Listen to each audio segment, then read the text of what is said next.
Hi guys, what's up and welcome back to another episode of the Conquer podcast. Today I have for you another very special guest who's also a very popular name in the pageant industry. This woman started her pageant journey back in 2013. She later went on to win the titles of Femina Miss India Uttar Pradesh 2017, and her biggest achievement, she represented India at Miss Supranational 2019. And that's not all. She's also an avid reader and has also been trained in dance forms like Bollywood and jazz. This beauty queen also works towards imparting education to others and young children for a better and brighter future. And she also works on several campaigns regarding destigmatizing the conversation and raising awareness about mental health. Let's give a very warm welcome to Shefali Sood. Hi Shefali. Hi, how are you? I'm good. How are you doing today? Very well, thank you. The weather looks lovely there because I see a very beautiful light falling on you. It is. It's been raining the past couple of days, so it's pleasant, a good respite from the heat. Yeah, that's definitely helping. So I'm very excited to have you as a guest today, Shefali. I've heard so much about your pageant journey, but we've never gotten a chance to, sit down and have a long conversation. And I've always been interested. You've had quite a journey. There's so many achievements. So let's start with, how did you really get into pageantry? At what age did you know this is what I want to do? So, like most Indian households, like most young girls, Miss India was a very big thing in our house. We grew up watching it. We would make a whole show out of it. That Miss India hone wala hai, and let's sit and watch. I remember that I started watching when I was probably 12 or 13 years old.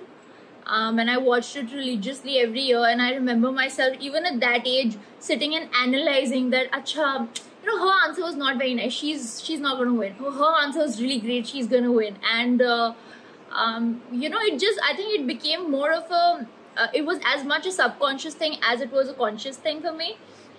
And when I was 18, I started participating in local pageants, and I started participating in these small pageants, thinking that this is what I want to do. So this will be good practice, and I kept winning those local pageants. And as you mentioned, then my journey truly in Miss India began in 2017 when the state system began for the first time. So and yeah, it's been a really nice and eventful journey. That's amazing. So at a very young age, I think a lot of my audience would love to know, the main question that I keep getting is, how do you even find out about pageants? So what was that pushing factor for you? So I'll tell you something that not many people know, that I participated in Miss India through an ad when I was only 18 years old, which is again in 2013. I'd actually not even turned 18. And I'd seen a newspaper ad in Times of India, and I remember thinking that I'm not ready, but my parents, my father specifically, he was very passionate about it, and he's like, this is what you need to do. Just go, just go try it out. And I think that was the first time that I got dressed up. I waxed myself, and I was just like, okay, now is the time, let's go. This time the auditions were in Delhi, in some hotel in Delhi, big hotel. Obviously I didn't make it past the first 2 rounds, and I went and told them that I'm 17 years old. I think that didn't help the case. And I remember being so awestruck by the rest of the girls there. They were super tall, model looking girls, and I was like, how am I ever going to make it? So that's what it is. But now I think things are much easier when you want to know about pageantry. It's everywhere. Social media is connected everywhere. The Miss India and Miss Diva organizations have made the audition process very clear, very easy, very hassle-free. So yeah, but I first time found out via a newspaper ad. That's amazing. I did not know this about you, that you participated back in 2018 also. 2013. 2013, I'm sorry. Yeah. And so do you think that, going into a pageant for the first time, or going after multiple attempts, or taking grooming, because you've been in both situations, so what is your take on it? I think it always helps to be prepared. That's one thing I learned. So the reason that I didn't participate first of all, I just graduated out of my 12th when I participated in 2013, and nothing came out of it.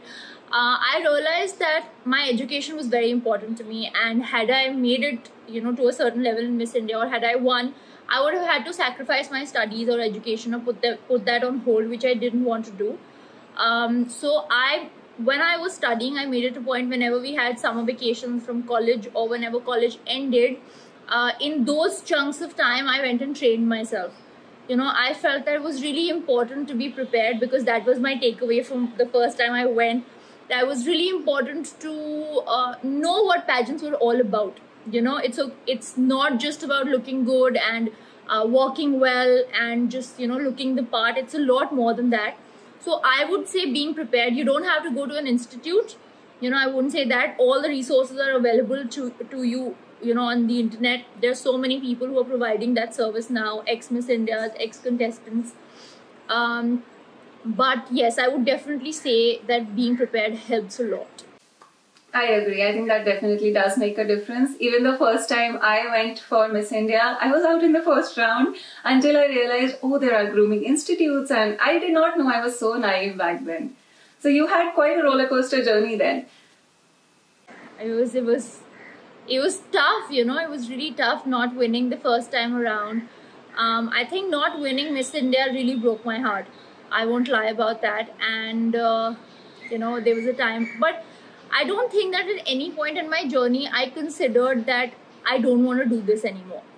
I was heartbroken, especially after the first time. But I was really sure that I'm going to do this again. So I started studying pageantry, and I understood that I was actually much better suited to Miss Universe than I was to Miss World. And I think that's probably what the organization thought as well. So then I prepared and I came back for Diva. Again, that didn't turn out, the way that I wanted it to. But even then, I remember feeling really heartbroken, and I felt very angry that, what more could I have done, because I'd invested a lot. But then I was ready to prepare again. I was ready, I was like, one more shot. I can make it, just one more shot. So I think that drive is really important for anyone who's a pageant aspirant. Some people make it in their first go. Some people are lucky. Some people just, instinctively know what works. Some people are exactly what the organization is looking for without that training. That's also a very big factor. You could be the best and you could still not win because you're not what the organization is looking for that year. But yeah, that drive, I think, is very, very important.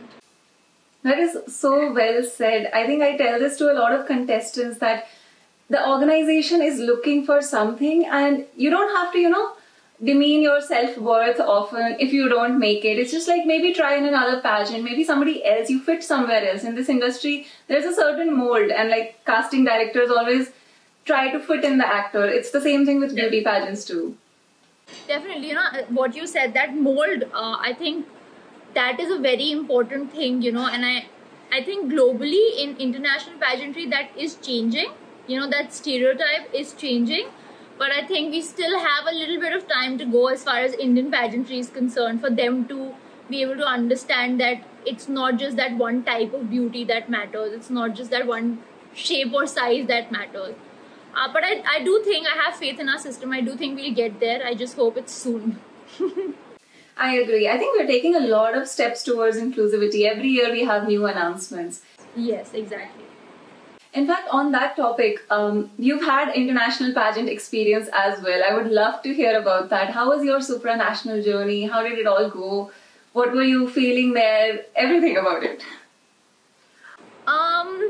Well, when I finally got a chance to go for Miss Supranational, it was I had a very short amount of time to prepare, because we did not know that it was going to be a handpicking first of all, and then when it did become a handpicking and I did get selected, I only was given about 10 days notice before my crowning, and then a month and a half, a little less than a month and a half to prepare and then go for my pageant.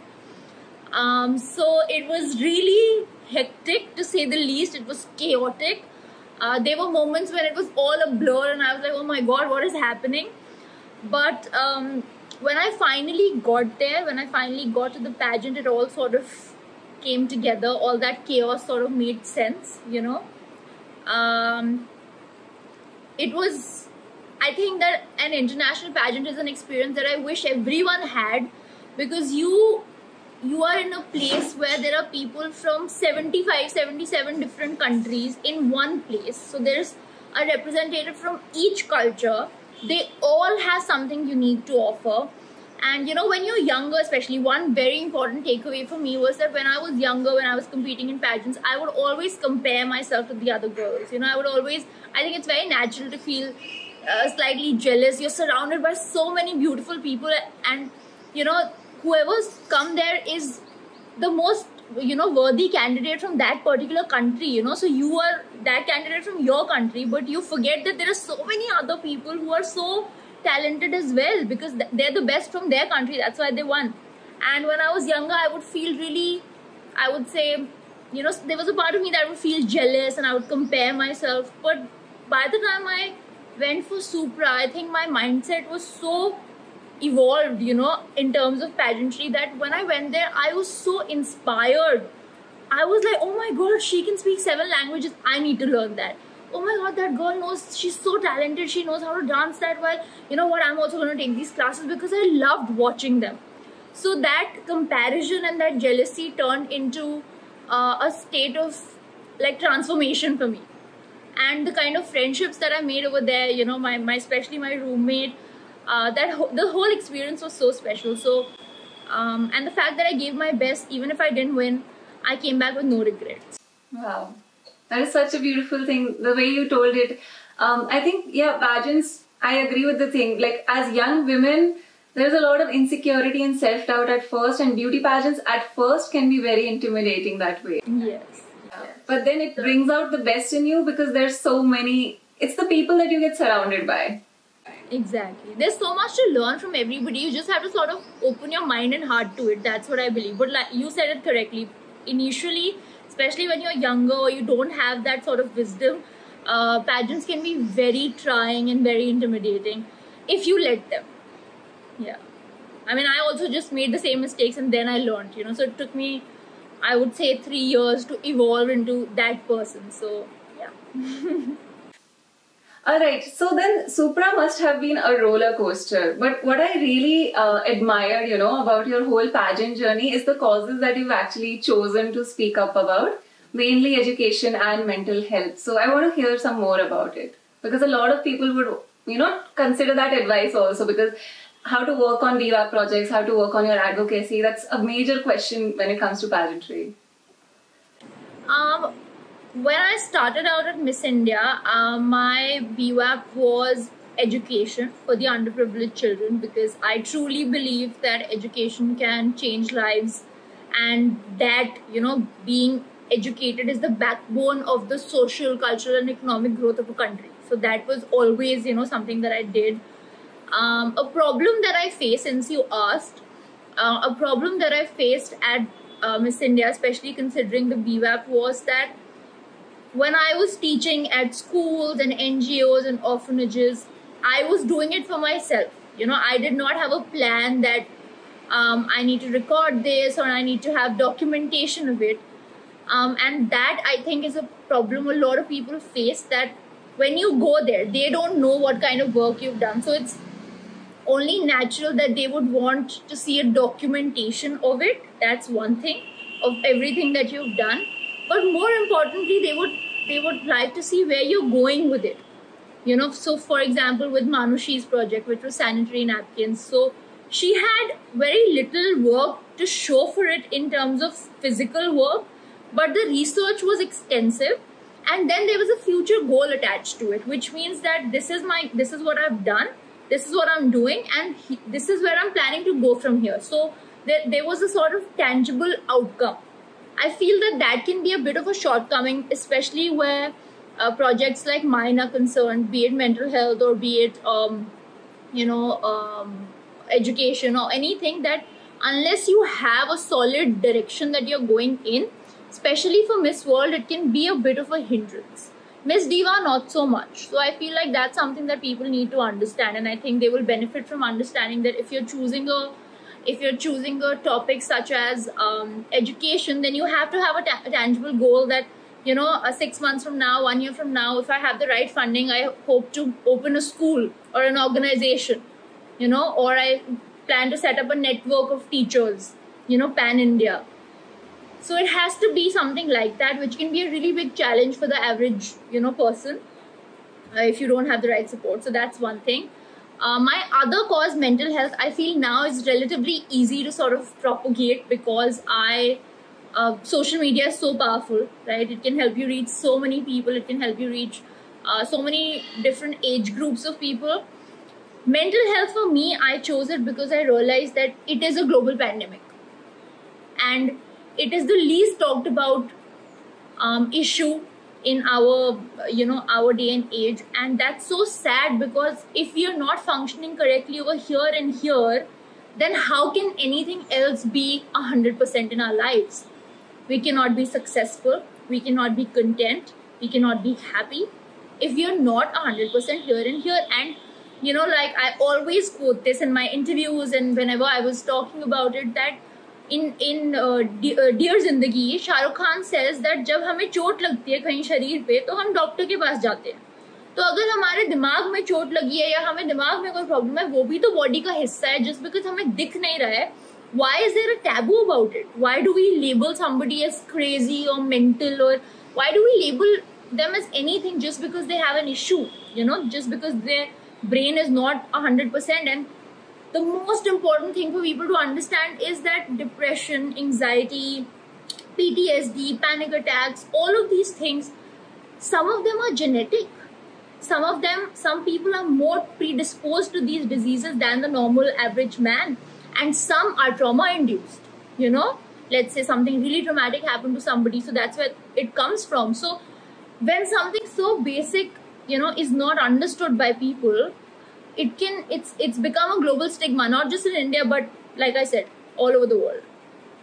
Wow, you said all of this with so much conviction that I almost got tears, because I realized like mental health is a pandemic, like you said. And all the more relevant, especially with the pandemic going on right now, and coping with it alone, like it just helps to, talk about it. And I think there's a lot more communities that are coming up, but there's still a long way to go.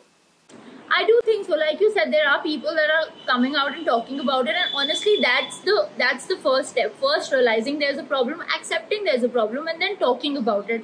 And to be honest, it doesn't have to be something as big and as climactic as saying that I have a problem. It can just be something like I'm struggling. I'm having a series of bad days. I'm having poor thoughts. I'm not functioning at 100%. My energy is not okay.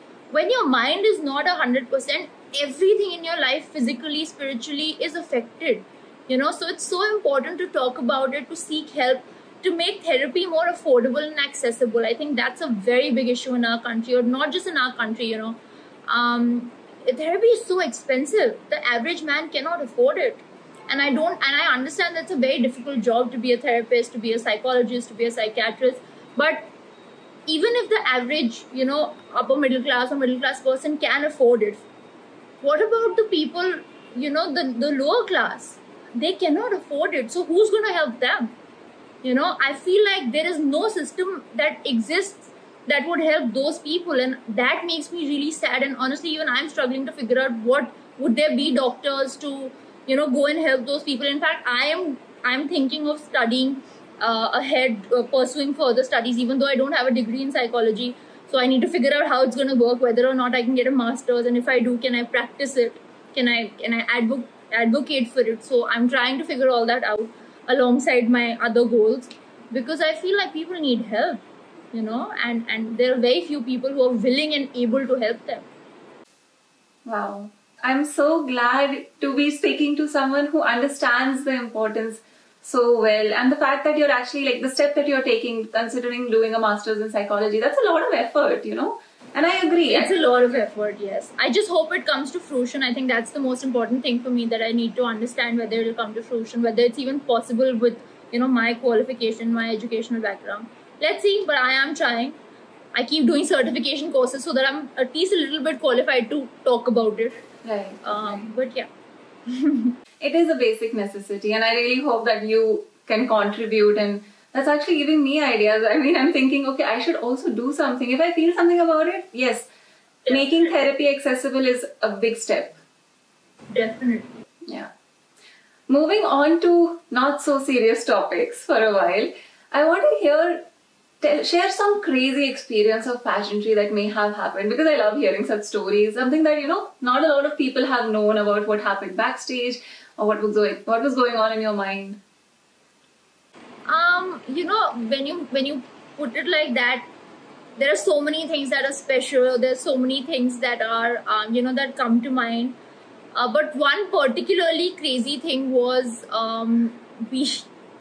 we were on a runway. I won't mention specifics. We were on a runway at an airport where a chartered flight was flown right over our heads. I think there was this much of a distance between us and the wheels of the plane. It took off right over our heads, and it became news also. And then there was, there was some case about it that this is not legal. It's not legal for people to be on the on the runway, and there were many people in it, and honestly it was a really scary and crazy experience, but it was one for the ages. It's a story to tell later when all these things don't matter anymore.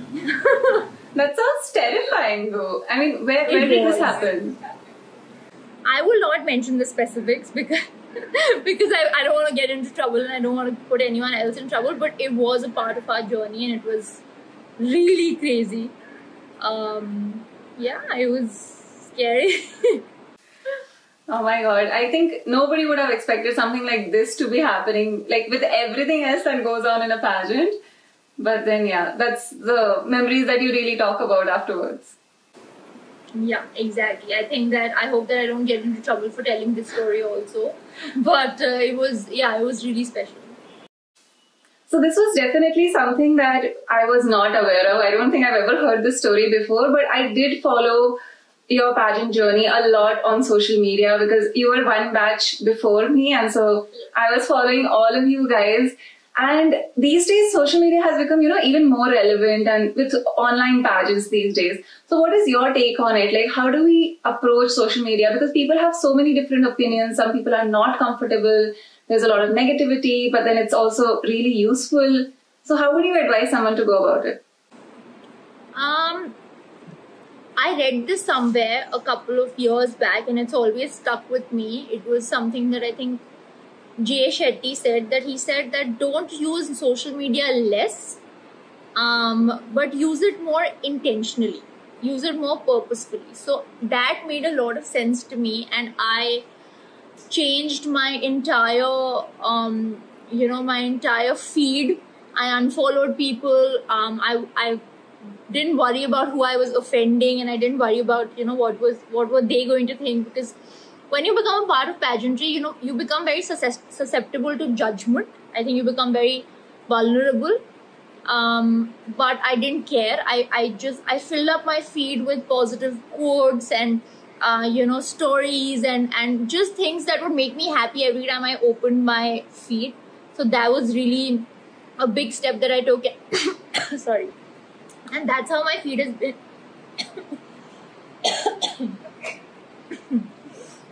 Sorry. And that's how my feed has been for the past, I think 3 years now.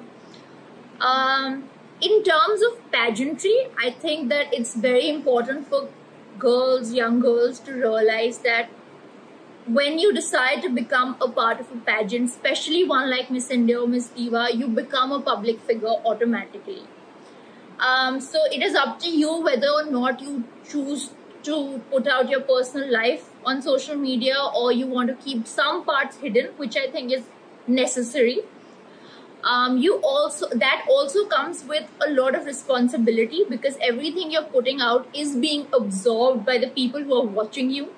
Especially like you said that I was one batch, before you. So you were watching my journey. So if I was putting out something, it was, especially as an aspirant, it may be affecting you in some way or another, consciously or subconsciously, right? So I think social media comes with the responsibility of creating content that okay, that is fun, that is great, but my view of social media is very different. I think that it's very important to put out information that would help people, that would inspire people, that would show them, that would not only show them the highs of your life, but also the setbacks and the failures. I think that's very important. When I didn't win Supra, I went on social media and I put a couple of stories telling everybody how grateful I was for their support, and that I felt really bad, but that I didn't win, but there were no regrets, So I think that like to be able to share your setbacks is also very important. Lastly, I think you subject yourself to a lot of judgment. I think that especially when it comes to pageant, there is a lot of negativity. There can be a lot of judgment from people. When I was going for Diva, I was subjected to so many hate comments, so much of body shaming for almost a year and a half. The kind of things that people said to me, they really affected me. I would get up at 4 a.m. and go to the gym. That's how hard I was working on my body. When we had a 5 a.m. call time to get ready and, be at our cars, or 6 a.m. call time, I would work out twice a day. And I just realized that this is a part and parcel of the game. So it affected me for a really long time. And then first I would ignore them, but then I started standing up for myself. I started blocking pages. I started blocking that negativity out of my life, which was intentional. A lot of pageant pages that had bashed me came up to me later and apologized to me that we are sorry for hurting you. I think that it's very important to take a stand for the right things. I just think that a girl needs really thick skin to be able to deal with what's going to come with pageantry and social media, especially supporters of other countries, or even our own, pageant pages that have some criticism. It's okay to put out positive criticism. It's okay to give the girl feedback, but it's not okay to openly bash her and compare her side by side with another girl. And that's going to happen. So I would suggest that develop a thick skin, use social media intentionally, and do not be afraid to block, delete, and report people who are genuinely coming from a malicious place. So that's my take on social media. I think I have nothing to add there at all. That was so well put. And like you were talking about intentionality, I follow Jay Shetty too, and I speak about this too in my videos. I was like, oh, see, she's like me. Yeah, I could see that on your page, that you were like, oh, I know this. I think so too. I think some of his content can be really oversimplified. That's my view. Like, I think that he tries to oversimplify things because maybe life is simple, maybe, but I do think that there's a little more, but some of the things that he says really make a lot of sense. So as any other leader, anybody that you're following, take what appeals to you, take what really resonates with you, and create the rest for yourself. Wow. So beautiful, Shefali. In fact, even the blocking thing, because, you have to put your mental health first, no matter what. And not everyone has good intentions, so you don't have to be nice. I read this somewhere that your being nice is not a character trait. It's just how you decide to deal with social situations, and you don't have to be nice to everyone. And you can't be. I think it's exhausting to be nice all the time to everybody. I do think it's important to be kind, but if someone is consciously and constantly putting you down, then you take a call. You draw. Even then, by protecting your mental health and your peace, even then you're not being mean. Even then you're being a good human being because you're putting yourself first. You can't pour from an empty cup. And like I said, there are people, it's so easy to sit behind a screen and anonymously type, crap to people, because I wish everyone got a chance to participate in pageantry so they would realize how difficult and challenging the journey can be, right from prep to being at the pageant to being at the finale. So, but you know what? It's okay. It's fine. If they're not going to learn, then we have a block button, and I prefer to use it very liberally when someone is, crossing their boundaries and entering and violating my personal space. I don't allow that anymore. That was so beautiful, Shefali. I think, there are a lot of negative stereotypes or myths surrounding pageantry, which makes it even more difficult for the aspirants and the contestants to get into it, because you're already going through so much and then you have to explain yourself to a bunch of people who have no idea what it takes. And I think you're doing a great job. And that is why I'm having these conversations with people, because I want to normalize this thing and, spread awareness about beauty pageants itself, because so many people are just bashed because of the fact that they chose to participate in one, whereas these are such empowering platforms. There were so many, there are, like you said, there are so many people who give you a hard time for participating in a pageant because they don't truly understand what pageantry can be all about if we allow it to be, or if we use it correctly. I think it depends. There's one thing that someone said to me, that it's not the crown that makes you, it's the girl that makes the crown, so it's you who gives it power, it's you who decides to use it. The crown gives you a platform for sure, it gives you recognition, but what you do with it is entirely up to you. So you can use it in any way that you want, and I wish that more young girls would understand that and use the crown more purposefully. I think, intention and purpose. We both agree. I've been enjoying this conversation so much, Shefali, and I wish I could speak to you for longer. But if you had to summarize all of your pageant experiences, your takeaways, you've been following pageants, you also coach students, I know. And if you had to give one piece of advice to pageant contestants and aspirants, especially with online pageants, Diva is coming up very, very soon. So a lot of people must have approached you also. You've been in the pageant. So what would be that lesson that you would want to share with everyone? I think first of all, I need to acknowledge that, you've been a great interviewer. You've asked me some really nice questions. And for me, reliving my entire journey is very empowering for me. It reminds me why I started. It reminds me where I'm going. It can be really humbling also to remember all the setbacks and challenges that I went through. So thank you, first of all, for asking me such amazing questions. And to answer the second part of your questions, I think that if I could give one piece of advice, and really short to people, would be to be prepared. I think that it's very important to understand that pageantry for us may be a dream, but for the organization, it is a business of making a dream come true. It is their livelihood, and which is why for them there are many other factors to consider, which is international pageantry, which is the economics of a particular country or the country where the pageant will be hosted, to understand the requirements and to understand that those requirements change every year, and they're different for every pageant.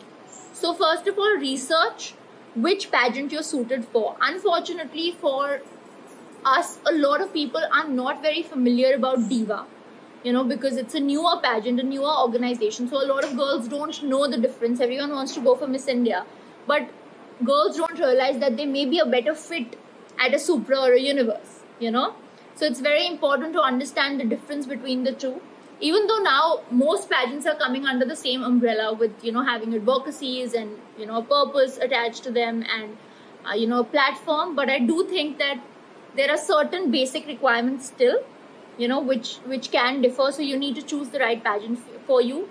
There is so much data available on the internet. You can choose, whether to train yourself or to go to people. I went to Tiara. I even went to the Philippines, which is something that most people don't know, to train. Yes, I went to the Philippines to train right before Diva. I spent a month over there training with Filipinos and my teachers over there, which was again a very, very empowering experience for me. It changed my life in so many ways.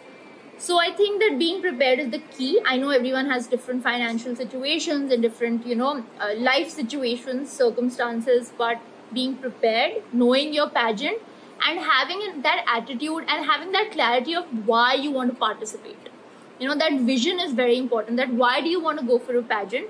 So that even without the pageant, you can carry that purpose forward. That's one.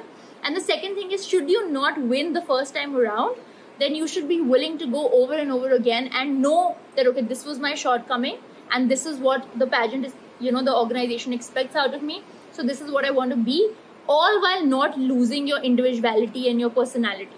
You know, you have to maintain the uniqueness. You don't have to fit a certain mold. You have to stand up. You have to have a purpose. And that purpose doesn't always mean that having an advocacy, obviously that helps. But, you know, having something that you stand for and something that you believe in and something that you're fighting for, I would say. So, yeah, just be prepared in every sense of the term, in whatever way that you can. Wow, that was such beautiful advice, Shefali. I think that's also something, you know, it helps to know the game that you're going into. You have to play by its rules. And both of us have very similar opinions on this. I think I also tell people the same thing. Beauty pageants is not a competition, it's a business. So you have to sell yourself and pitch yourself according to what they want, because it's not going to be, it's free. There's no registration fee, but the fact that they're investing so much in you, they're also looking for someone who's a good team player. It's like a really long HR interview. Yeah, really, that's a really nice way to put it. A really long HR interview. Yeah. And unfortunately, in an HR interview, you're not judged by your body and your hair and your makeup, but here that is additional pressure. So, yeah, for sure. So I think that really helps for all of you also, that you have to understand that it's not just your ramp walk, it's not going to be just what you do on stage. You're also going to be observed constantly, what you are as a person. Can you really hold conversations? And are you going to be a good enough spokesperson for the organization? So I think Shefali has really summed it up very well.